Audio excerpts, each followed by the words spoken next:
Have you ever had one of those weeks where you look at the news and think, this has to be a simulation, right? Because this week, the simulation is glitching hard. A world leader just said the quiet part out loud, calling Donald Trump a Russian asset on the record. And while that political earthquake was shaking the globe here at home, the government of Alberta decided the biggest threat facing our kids was Margaret Atwood.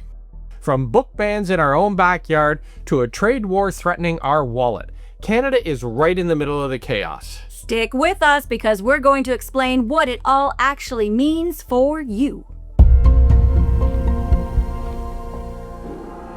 All right, let's start at home. Alberta has lit a match under a massive culture war. Danielle Smith's government issued a sweeping new policy forcing schools to remove any materials with so-called explicitly sexual content. And the first school board to implement this new rule, Edmonton Public. They came back with a list of over 200 books they now have to pull, and it's a who's who of literary giants. Margaret Atwood's The Handmaid's Tale, Maya Angelou's I Know Why the Caged Bird Sings, even classics like The Great Gatsby and Brave New World. You know, we used to travel to see dystopian societies. Now we just have to check the school district announcement. But you're going to love this. Religious texts, they're exempt. So the story of Lot and his daughters in the Bible, that's fine. But a scene from a Nobel Prize winner's novel, too dangerous for a 17-year-old. And Margaret Atwood, she did not miss a beat. She joked on X, "Don't read it, your hair will catch on fire. Get one now before they have public book burnings of it." It's funny, but it's also not. It feels less like policy and more like a Don Cherry read that accidentally became law. And when the public saw the full list and the backlash started, the Premier's office accused the school board of vicious compliance, basically for following the government's own vague and far-reaching rule too effectively. It's a classic case of, I can't believe you actually did what I told you to do. This is the real issue, isn't it? It's not about protecting kids, it's about control. When you ban books like 1984 or The Handmaid's Tale, you're not shielding kids from sex. You're removing the user manual for spotting authoritarianism. You're taking away the tools of critical thought. It's putting the politicians in charge of the library, and that's a story that never, ever has a good ending. And while we're fighting over books from the 1980s, there's a very 2025 problem hitting our wallets. Canada's economy shrank for the second quarter in a row, putting us on the brink of a recession. A big reason? Well, we know. Trump's renewed tariffs on our steel, aluminum, and auto sectors. But here's a twist that would be funny if it wasn't so frustrating.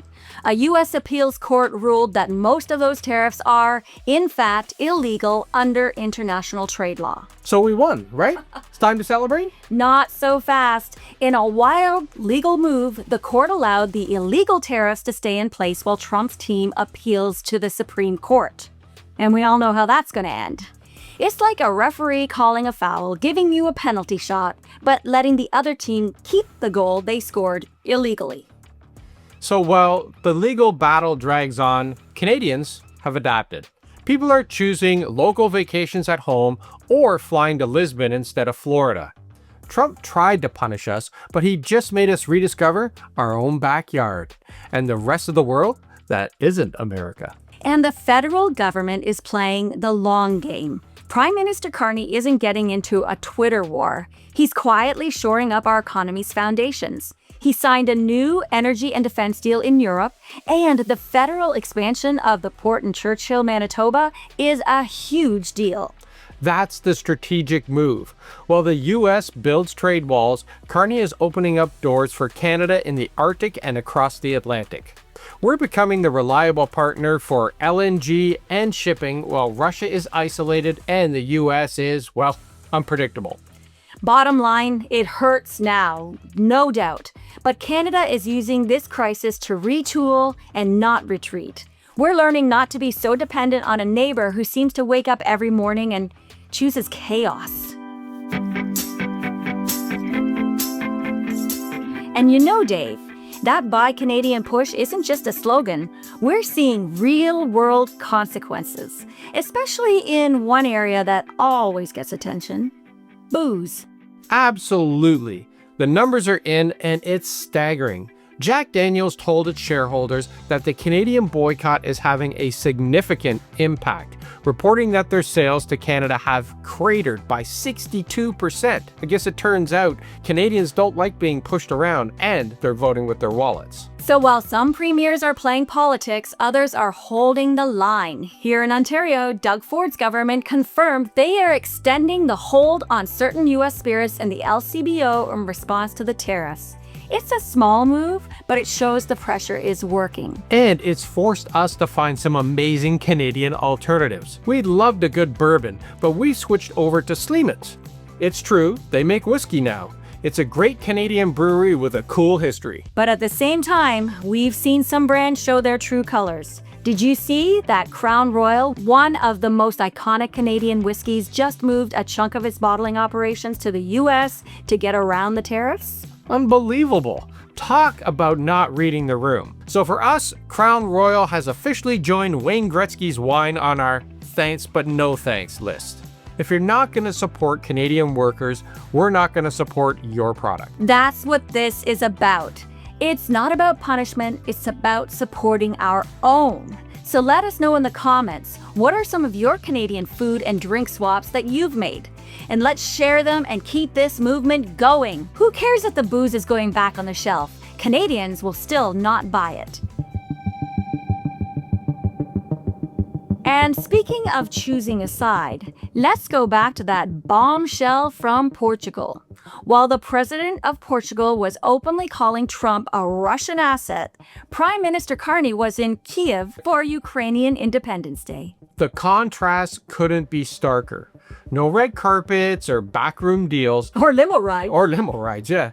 Just a Canadian Prime Minister standing with President Zelensky, pledging more aid and reinforcing our NATO commitments. It sent a clear message. While Trump cozies up to dictators, Canada stands with democracies. It really puts the priorities in focus, doesn't it? On one side, you have Carney in a literal war zone. And on the other, you've got Trump cheating on the golf course. And on the other side, after that strange J.D. Vance appearance sparked a whole week of internet rumors, you have Trump's team needing to schedule a public photo op just to prove that he's still alive. One leader is proving his country is leading the free world, and the other is busy proving he still has a pulse. It's a wild, wild time. Yep. Trump is being called an asset for Putin. Carney is proving to be an asset for democracy. It shows that on the world stage, Canada is still seen as the calm, reliable nation. We show up, and in a world as chaotic as this, showing up is everything. And that American chaos isn't staying south of the border. This week, we got confirmation the Danish government's intelligence service released a stunning report exposing US-backed influence operations right next door in Greenland. Yep, you heard that right, everybody. According to the Danes, the operation was designed to stir up anti-Danish and pro-American sentiment, all to gain a strategic foothold in the Arctic. And if you're thinking, what does that have to do with Canada? You've seen this movie before. Exactly. This is coming from the same man who publicly talked about using military force to take Greenland over, economic force to make Canada the 51st state, and threatened to get back the Panama Canal. He's not subtle, and we know his Arctic ambitions are huge, and that includes Canada's north. The Greenland report confirms the blueprint for how they operate. Inject foreign money, create grassroots rage, and get sympathetic politicians to parrot your talking points. This is the exact same model we saw with the Freedom Convoy that blockaded Ottawa. We all saw the verified reports of American funding for that fiasco, and we hear Canadian politicians, you know who you are, using the talking points that sound like they were cut and pasted from a Fox News teleprompter. This Greenland report isn't a warning of what could happen, it's a confirmation of a blueprint that's already being used in Canada. So when you hear American politicians screaming about foreign interference, remember that interference flows both ways. Denmark just put the cards on the table for the whole world to see. And we need to pay attention before our own political conversation sounds more like it's from Ohio than Ontario. And that brings us to our ongoing segment, Roast of the Week. Oh, I love this. This is where we honor the best, most clever political takedowns of the past 7 days. And this week, the award is going special delivery to Sacramento. That's right.